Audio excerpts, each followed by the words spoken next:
Baba Roho Mtakatifu, acha Roho Mtakatifu, acha kiu naye.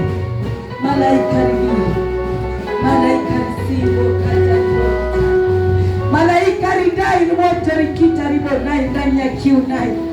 Roho Mtakatifu ridhi kataribo risari kitaribo tairibo kai. Roho Mtakatifu rikai ndani ya kai, ndani ya nini, ndani ya ribo, ndani ya kiu. Ridhi kitaribotai malaika ribori taiki. Asante wakai, asante Yesu. Karibu fungu la majini. Karibu.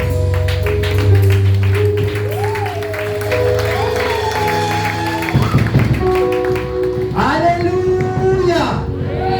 Bwana Yesu asifiwe. Mungu akinena amenena. Kwa maana mama hakufanya kwa sababu ni Roho wamefanya. Nami nishapisha kupokea.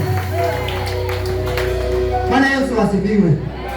Bwana Yesu asifiwe kabisa. Bwana mnakuwa goigoi.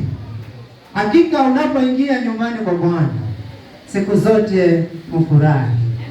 Asema Bwana wa Filipi 4:4. Bwana Yesu asifiwe. Hakika Mungu amekuwa mwaminifu. Ni safari ndefu lakini hakika tena. Maana tumefikia wakati tumekutana tena Jumapili ya mwezi wa 12. Hiyo ni 2025. Hakika tunaelekea mwisho. We are almost to the end of the year. Tunamaliza tukiwa salama. Hakuna mtu ataweka senior constructor hapo mbele, nobody. Hakuna, hiyo haiwezekani. Upende, usipende, tunavuka tukiwa.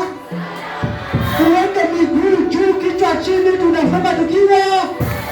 Haleluya! Mungu ni mwema, Mungu ni mwema. Hakika ametenda kweli.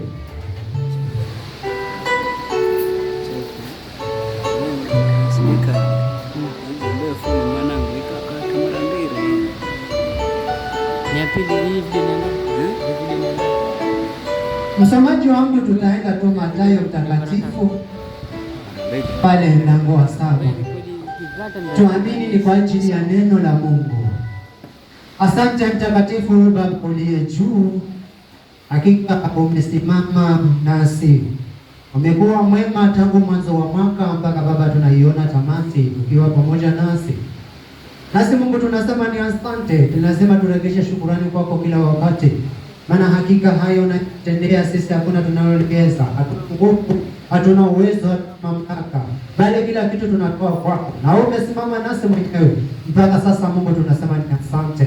Wacha Baba yangu ukatujaze na ukazidishe Roho wako mahali hapa Baba. Neno hili litakapokwenda kutoka Baba, likatoke Baba yangu na kinywa chako, bali si kinywa cha mtumishi wako Baba. Ukanene mwenyewe na watu wako, ukawaongoze mwenyewe, kwa maana neno ndilo chakula chetu katika ulimwengu huu Baba. Tuko katika kampeni, tukiwa tunapokampenia wewe Yesu Kristo, tukiwa Baba tuna vita katika ulimwengu huu, tunamenyana tukipigana, lakini kwa ajili ya utukufu na nguvu zako tunakuwa washindi na zaidi wa kushinda. Wacha Baba ukatushindianie, ukasimame nasi siku zote, jinsi ulivyopanga maisha yetu katika ulimwengu huu, na ni katika jina tukufu la Yesu Kristo tumeomba sote na hata kuamini.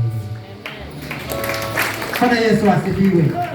Hakika katika ulimwengu huu hatuko mahali kwa furaha. Mwanzako akikudanganya akakwambia hadi tuko katika furaha, huyo anakudanganya. Hatuko katika furaha, mahali hapa tuko katika vita. Yeye Mungu akasema ya kwamba atakuwa pamoja nasi, hata katika uvuli wa mauti yuko pamoja, katika maji mengi yuko pamoja, katika moto yuko pamoja. Kwa hiyo katika ulimwengu huu hakuna furaha, bali tukiwa na Yesu Kristo tutashinda majaribu yote yatakayotufesi. Atakayesimama mbele yetu tunachinja, atakayejitokeza tunamalizana naye, maana tumepewa nguvu. Furaha yetu ni pale kesho tutakapokuwa wateule mbele za Mungu. Hakuna magonjwa, hakuna vita, hakuna nini, huko ndio kwenye furaha. Lakini hapa tuko katika kampeni, tunampigia Yesu Kristo debe. Wapende wasipende, tutang'ang'ana mpaka tupate kura za Mungu. Hakika Mungu ni mwema. Acha wamenyane na wewe, hawatakuweza. Wanakuroga, watachoka. Yesu Kristo mwenyewe yani ametuweka sisi wateule wake, wanaopigana nasi hakika watachoka. Daudi wanapigana nao, wanakuroga, kesho najenga nyumba kubwa. Wanakuroga Mama Esa, kesho nanunua gari kubwa. Wanasema kwani na bwana. Wakiwa tukiwa katikati ya vita, lakini Mungu anatupitia. Hakika Mungu ni mwema. Msomaji, tuanze tu huo mstari wa kwanza, hiyo saba. Amen. Kitabu ni Mathayo Mtakatifu 7 kuanzia mstari wa kwanza, inasema msihukumu, msije mkahukumiwa ninyi. Kwa kuwa hukumu ile mhukumuyo ndiyo mtakayohukumiwa, na kipimo kile mpimiacho ndicho mtakachopimiwa. Msihukumu, msije mkahukumiwa, maana kile tutakachopimiwa sisi hicho ndio kitatumika. Amen. Tusiwe wepesi wa kutenda dhambi, tusiwe wepesi wa kuona vibanzi katika macho zetu, ili hali tumebeba boriti nzima.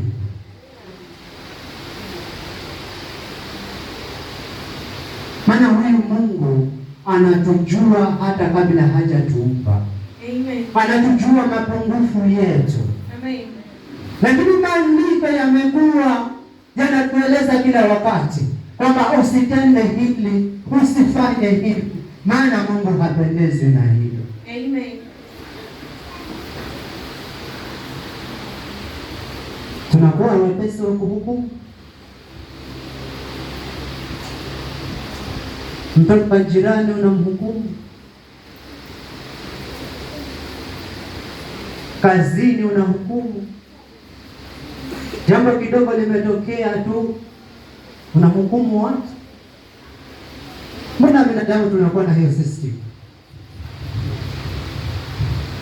Mimi nasema popote ulipo mwana Yerusalemu, watu wasikutambue wewe ni nani. Amen.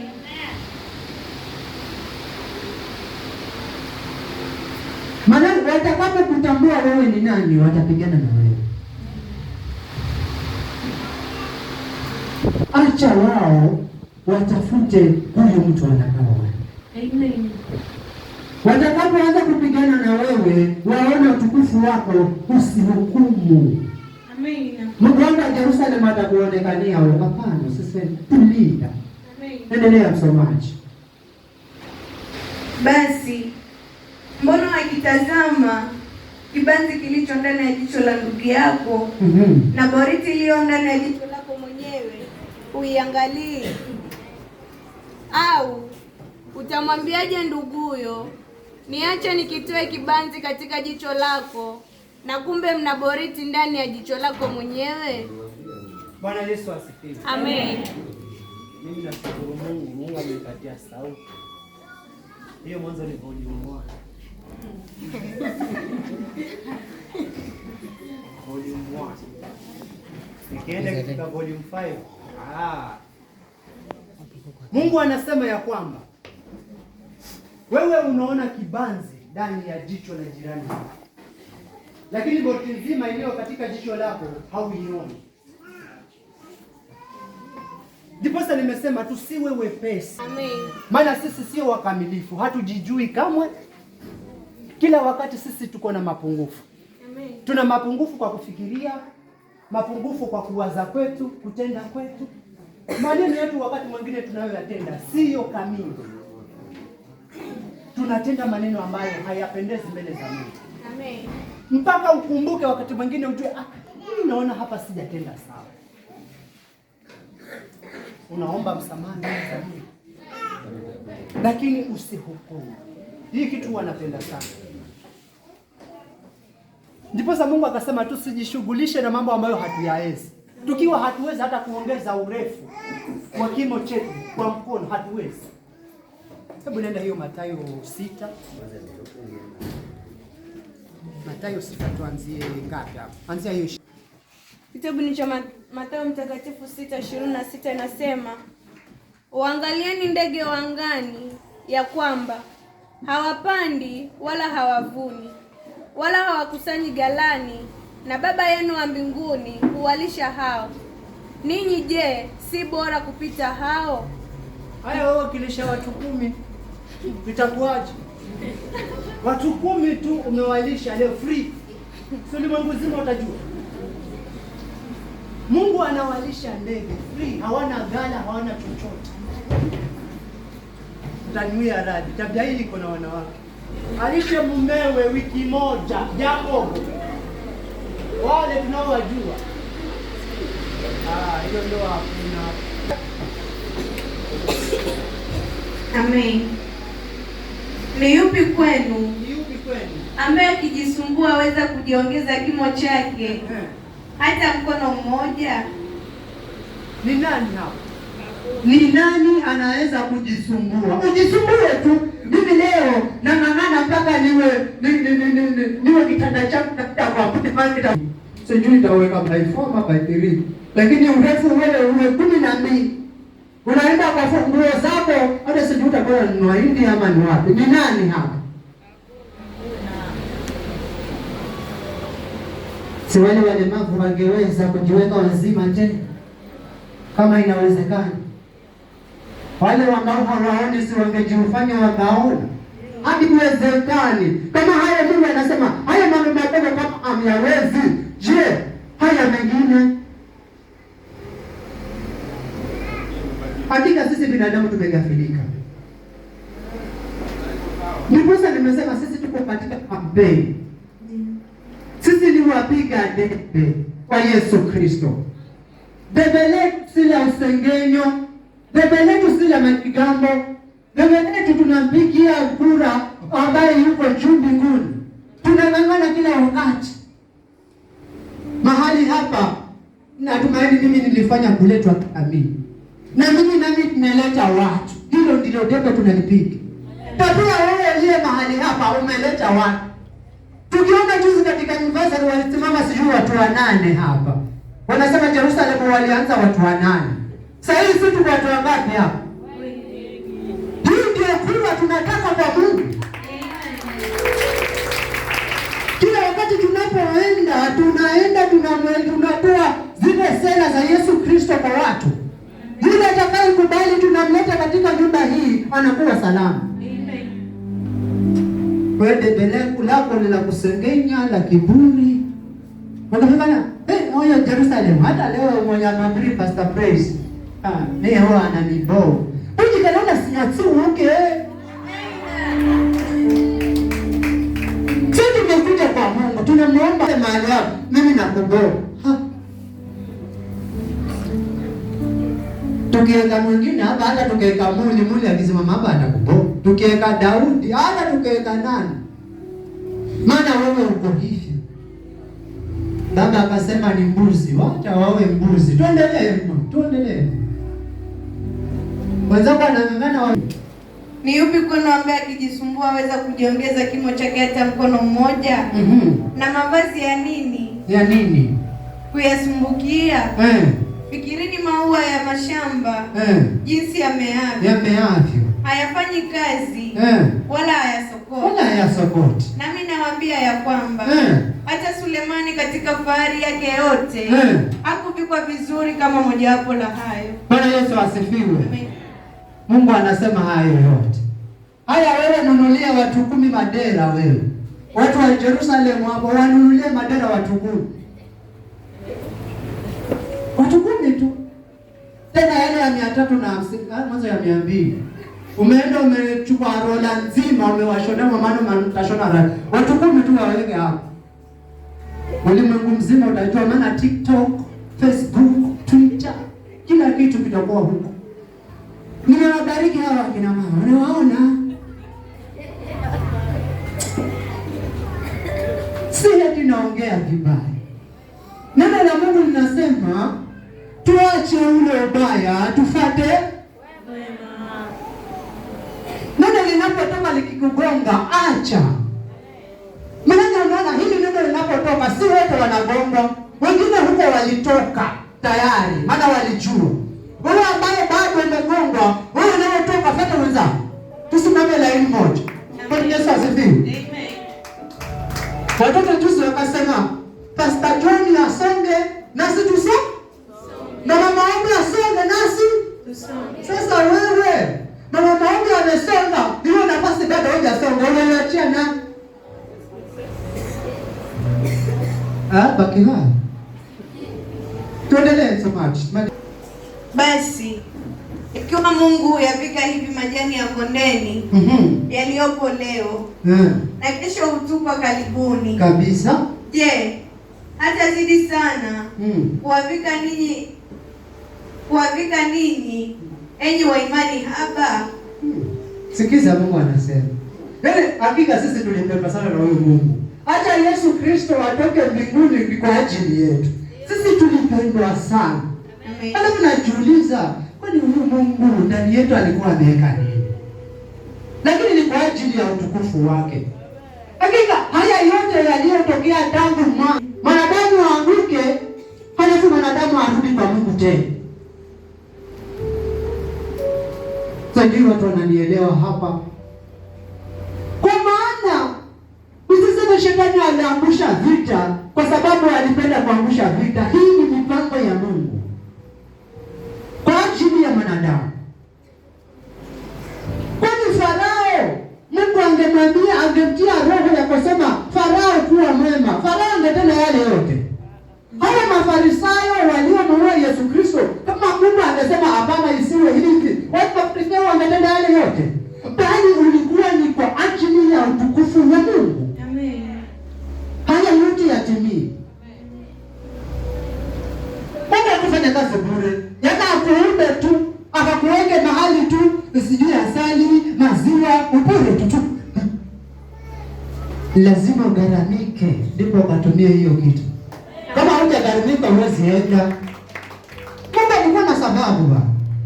Kama kuna maziwa, kuna asali, wengine wao kuna watoto wengine wanachekesha. Wao wakienda mbinguni, sasa wanataka chapati na maharagwe, ndio hii. Ndio hakuna maswali. Unaishi, yaani tunaishi na kuishi huko.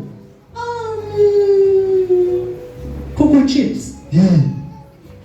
Yaani unawish unakula. Basi. Sasa hiyo ilikuwa ni lazima mwanadamu agharamike ni kwa ajili hiyo. If not, motoni. Na huu moto jamani, siku moja wewe ukionyeshwa kwa ndoto, jamani, hapo mahali sipo, msidanganyane. Kama ndoto ni hivyo na kama hilo ziwa liko hivi, mnajua ziwa yaani inakuwa kama maji, sijui tuseme ni kama hao watu wa kufinyanza hii dhahabu vile inakorogwa, yaani yanakuwa mazito kama vile, yaani inafanya kama kusonga hivi. Sasa mtu akiingia pale, yaani huwa anaingia twa anapotea, rudi twa ndani, na hakuna moshi. Omba Mungu akuonyeshe. Dalia, mimi hata sitamani tena. Hapa ndivyo sitamani. Hiyo ni ndoto, lakini sitamani. Malizia. Amen. Msisumbuke. Basi mkisema tule nini? Au tunywe nini? Au tuvae nini? Kwa maana hayo yote mataifa huyatafuta kabisa, kwa sababu Baba yenu wa mbinguni anajua ya kuwa mnahitaji haya yote. Hata watu sasa hivi wanasema huu mwezi wa 12 ni mgumu, huu mwezi wa 12 hauna pesa. Hakika huu mwezi wa 12 ungeenda vizuri, ngeshona kitenge changu mimi. Amesumbuka dare la mavazi. Mbegu zilizotupwa katika miba zikasokotwa, maana wanajishughulisha na shughuli zao, wanasahau mambo ya Mungu. Huwezi watumikia mabwana wawili. Sijui msitumikia mabwana wawili. Okay, utapotoka tu. Hiyo sita, lakini sijui mstari wa ngapi. Huwezi watumikia mabwana. Mstari wa ngapi? Soma mstari wa 24. Hiyo sita natumaini. Amen. Inasema hakuna mtu aweze kutumikia mabwana wawili, kwa maana atamchukia huyu na kumpenda huyu, ama atashikamana na huyu na kumdharau huyu. Hamwezi kumtumikia Mungu na mali. Huwezi kumtumikia Mungu na mali. Huwezi. Ukipenda mali, achania mali, mpende Mungu. Amen. Je, tutashona vitenge kweli? Kwa maana nasema mwili una thamani zaidi ya mavazi.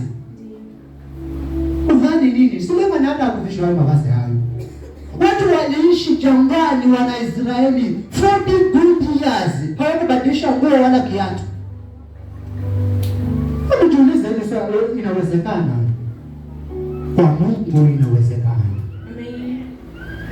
Viatu havikuisha, nguo hazikuisha na hazikuchakaa, na wakaenda na safari na wakamaliza salama. Sasa wanang'ang'ana na kitenge cha Disemba saa hii watu wanatolewa kafara. Nawaambia ukweli, watu wameanza saa hii kutolewa kafara. Najua saa hii ndio wakati wa kutolewa kafara. Sasa wewe nenda kwa shughuli za dunia, uache Mungu. Shauri zako. Sasa hatupendi kuzika. Mimi afadhali niandika harusi, lakini ukiniandika matanga hata naona kaburi. Amen. Unajua ni dada alikuwa mwezi wa alikuwa sijui anang'ang'ana sijui umeenda umesahau. Mimi huwa nasema hakika kuna kitu kimoja nilisema katika maisha yangu. Wakati nilipomjua huyu Yesu Kristo mpaka sasa, hakuna kitu kingine nitafanya, hata unifunge kamba, hakuna mahali nitaenda. Maisha yangu yote, hata uzee, hata kama nitatembea hivi, utanikuta kwa madhabahu. Amen. Mungu, usifanye mchezo na watu walio, tuseme walikufa wakafufuka.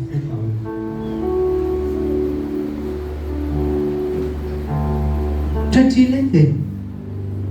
Nilienda saa 12 jioni mpaka saa 2 asubuhi ndio watu wananiona. Tena nimeamuka naona tu watu wanalia, nauliza kwani kuna nini? Mama anaambia ulikuwa hauko almost 12 hours. Nikiwa Kinango Hospital. Sasa hii nasimama kwa madhabahu. Amen.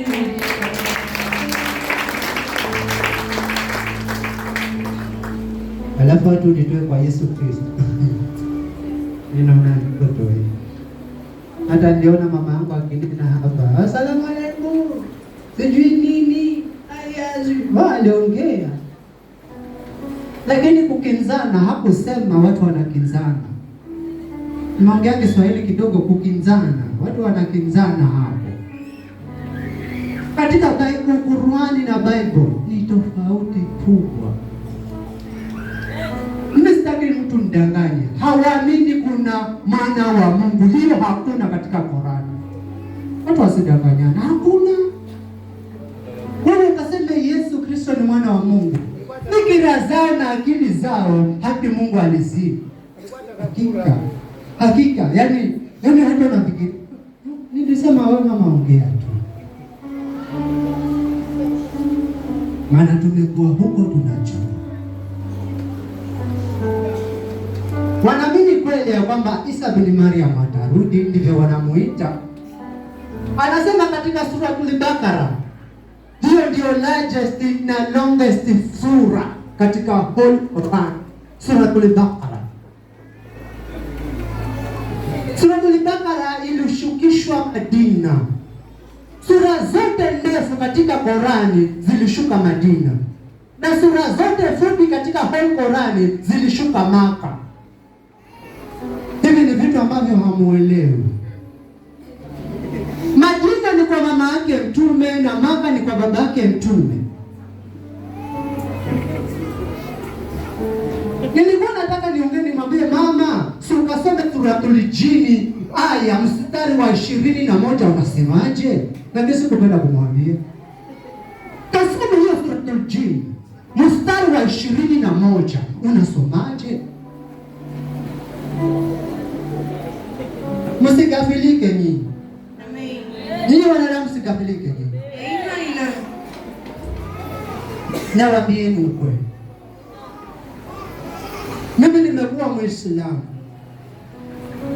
tena wa miaka, nikiwa member of Mustakidi Association Group Kwale District. Wakati na huo tumetembea sana. Watu wasikudanganye baba. Utaomba, utaswali, wachawi kwa nyumba yao. Kuna kitu kimoja kule kwetu, mpaka ndugu yangu mtoto wa baba mdogo alinena hata juzi. Huyo kijana alipagawa na majini kama yote.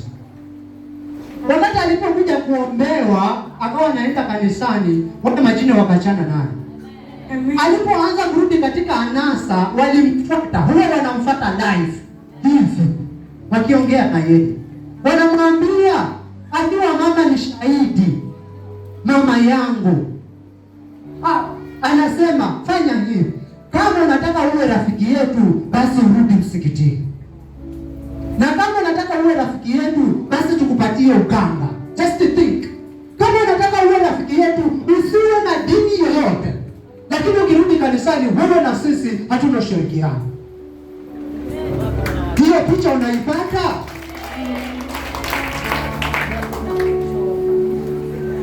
Mimi nawaambia tumekaa huko.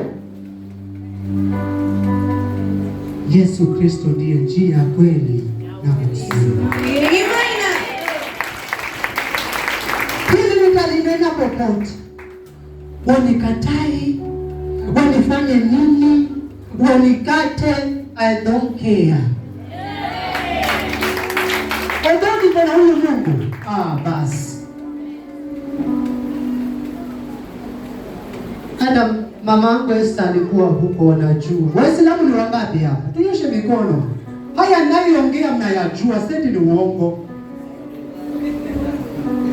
Ukifika kwa aladina amanu ala kutubu kumsiyamu kama mkabili kuna ndagaku. Unakaribishiwa ni nyote kufunga.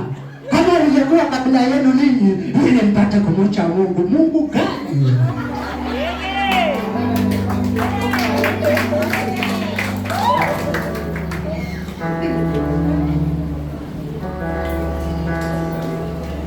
Mungu anasema hivi, anayemkataa roho wa Mungu ni sawasawa na Muislamu kumkataa jini. Sijui umeipata ama bado? Anayemkataa roho wa Mungu, Mkristo yeyote anayekataa roho wa Mungu ni sawasawa na Muislamu kukataa jini.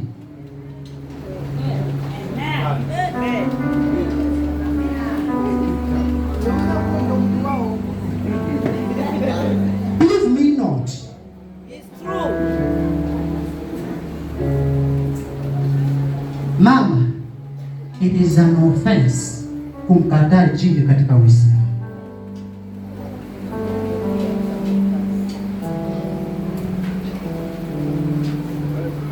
Wanakwambia kuna jini mzuri na jini mbaya. Kama Lucifer alilaniwa na kizazi chake, yaani mimi niliye mbaya niliyelaniwa nikupende wewe uliyependelewa na Mungu, hiyo ni wapi na wapi? Nyinyi tena hizo akili zinafanya kazi kweli? Hakika watu wanapoteza wakiwa wanaona. Watu wanapoteza wakiwa wanaona hivi. Wa inna lillahi wa inna ilaihi rajiun.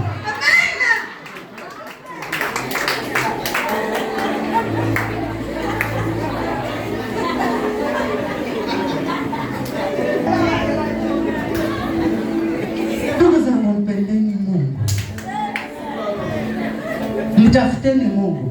Sasa hivi huwa nimemaka nikiona ninja hapa ndani. Nimemaka najua kuna manyoka na mapepo hapo ndani.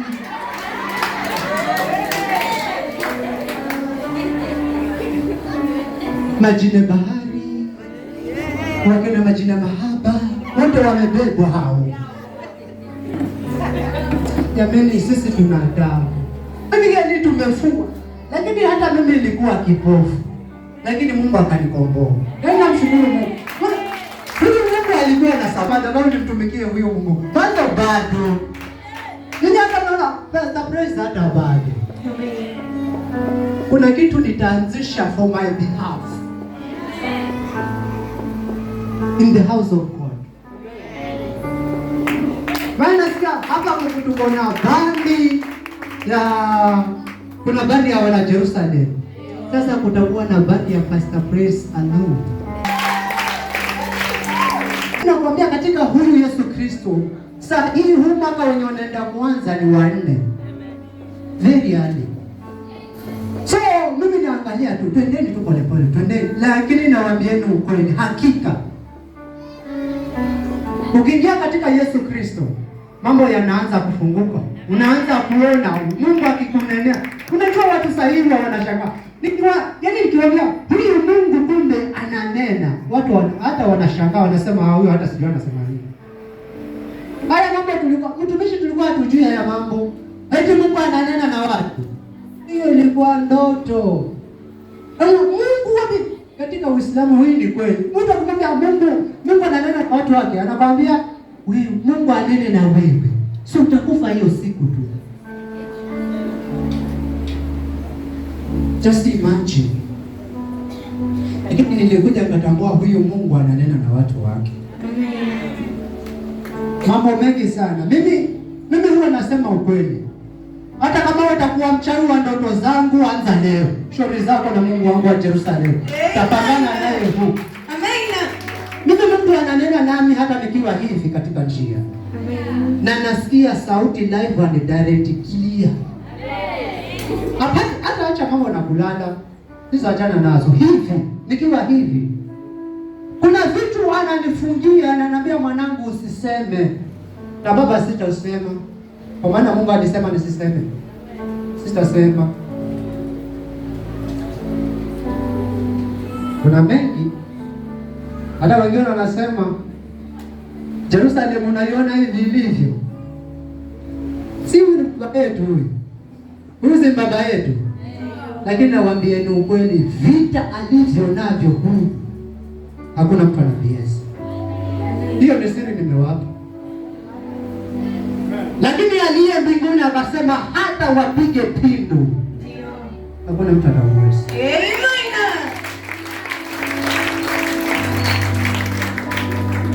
Hata mpige pindu. Hakuna atakaye.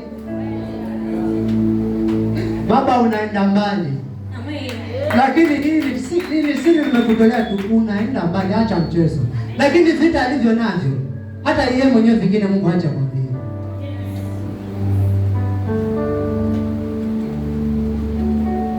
Mimi nilikuja kanafakari nikasema kwani Mungu kumbe kuko hivi. Kuna secret mission. Sijui tunazitaja zile bundles za ndani zile. Sijui wanahitaji wazungu masahau hapo ndani. Kuna vita vya wazi na vita vya ndani kwa ndani.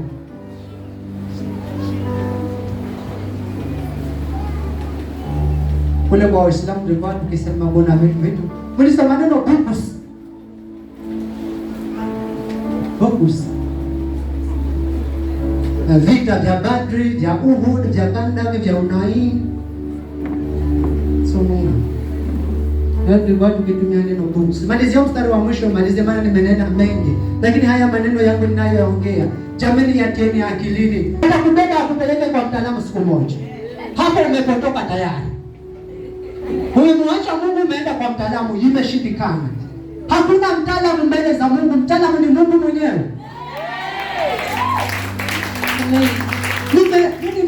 Mimi mnasema kurogwa nyinyi. Jamani kama kuna mtu kumerogwa kama mimi hapa. Sijui nisemeje. Nyinyi mnataka kurogwa nyinyi.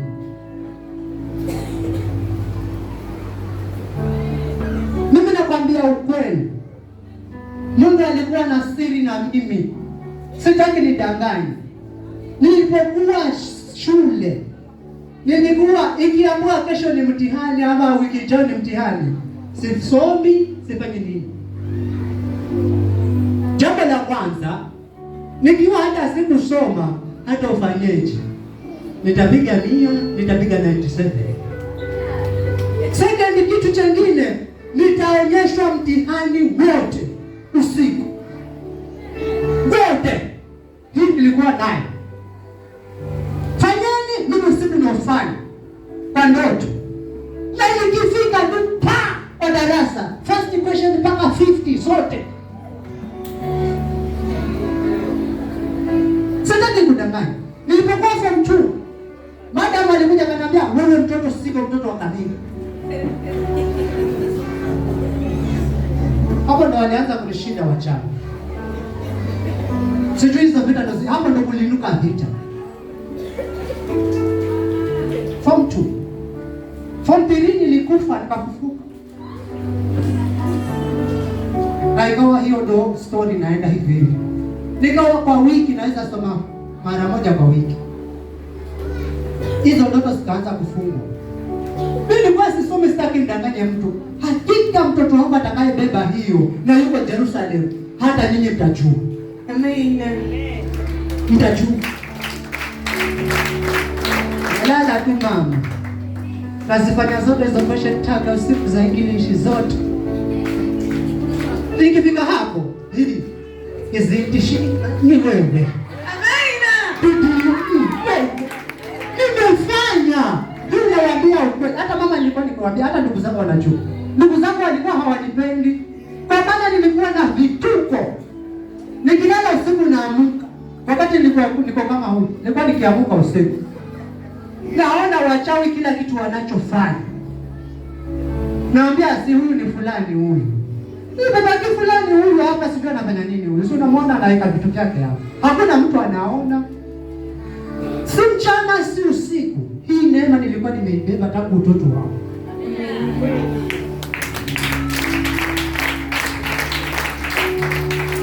Jesus by nature. Nilikuwa sisomi, mimi sitaki kudanganya watu. Nilikuwa sisomi. Nilikuwa najua. Chenye mwalimu anafikiria mimi najua. Hiyo kitu ikafuta. Nilikuja ningejua Yesu mapema, Daudi hakusingejua. Ningekuwa mbali, tena mbali sana. Acha Mungu, ningekuwa mbali sana. Lakini nikaenda mpaka nikafinyilika kabisa. Kwa maana nilikuwa hata walimu walikuwa primary waliniambia nyama huyu uko na kiburi. Kwa walikuwa wanapenda sana kuniita na jina la baba. Yaani kuna kiburi. nishajua sasa nifanye. Unaenda nenda darasani usome. Hiyo wakati watu wanaenda prep secondary. Watu tulikuwa tunaingia pale saa 1 mpaka saa 4 usiku. Sijaenda prep. Nilikuwa nang'oa visiki siku zote. Nikafanya nini? Maliza mama. Lakini hili langu la Uislamu. Ukiona Muislamu kwambia, huko umepotea. Mwambie kama nimepotea niache nipotee. Na waambieni kataeni hii roho. Amen. Kataeni hii roho, hakika mtapotea. Mimi nawaambieni mtapotea. Sija kuona faida tangu nimepelekwa na mama nikiwa huu madrasa. Mpaka nimeoa yule bibi yangu nilimtoa akiwa Kristo. Naambia wewe umepotea, wewe toka huko. Kuja huko. Huku. Kwa Mafarisayo. Kumbe mimi ndo nazidi kupoteza.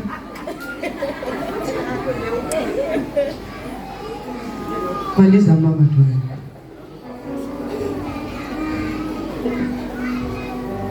Amen. Kwa maana hayo yote mataifa huyatafuta, kwa sababu Baba yenu wa mbinguni anajua ya kuwa mnahitaji hayo yote.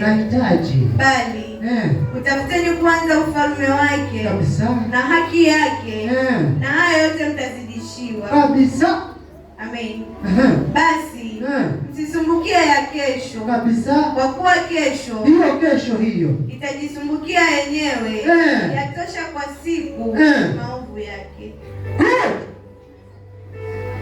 Kwa hii hapa hujui kesho utakula nini. Hiyo kesho mimi nitakula nini? Mungu katika kitabu anasema hiyo kesho itajisumbukia yenyewe. Sio wewe. Mama mwema, maadamu mimi Mungu niko mzima, basi hiyo kesho yako iko mikononi mwako. Yaani kazi yako wewe ni kuweka tumaini kwake basi. Usifikirie kama mambo mengine. Sijui kesho nitakula nini, nitalala wapi. No! Mwambie hiyo kesho iko mikononi mwako. Maana itajishughulikia yenyewe. Wewe unataka ishughulikie, unaiweza wewe. Mimi huwa nasema hatuna nguvu, hatuna uweza. Hata ukiinua mkono hivi, ni yeye amependa. Ukitembea, ni yeye amependa. Aliyekutoa huko umefika mahali hapa, ni yeye. Akikataa tu akisema hauendi, kucha. Ninyi mnaenda mpaka Jumapili mnatafuta. Mliambiwa Jumapili mtakapotafuta hamtokipata, na hicho chenye pia umekipata nacho kinaramwa. Sasa hiyo wengine wameenda tayari wanatafuta wakuuza watermelon, bina mama vibanda, mama samaki. Jumapili ya Mungu hiyo. Tu wameenda wanauza. Akitoka hapo vitorero nini? Hiyo chuma yote imetoka wapi na wewe unaenda kuuza siku ya Jumapili? Hakuna, Mungu amechukua hata ile ya jana amechukua. Maana umetoka huko mtoto yuko na homa, unabeba hiyo napeleka Shepherd Hospital. Inarambwa. Unabaki wewe tu na Mungu juu. Basi aliye juu hakutamini kamwe. Mbarikiwe tena sana.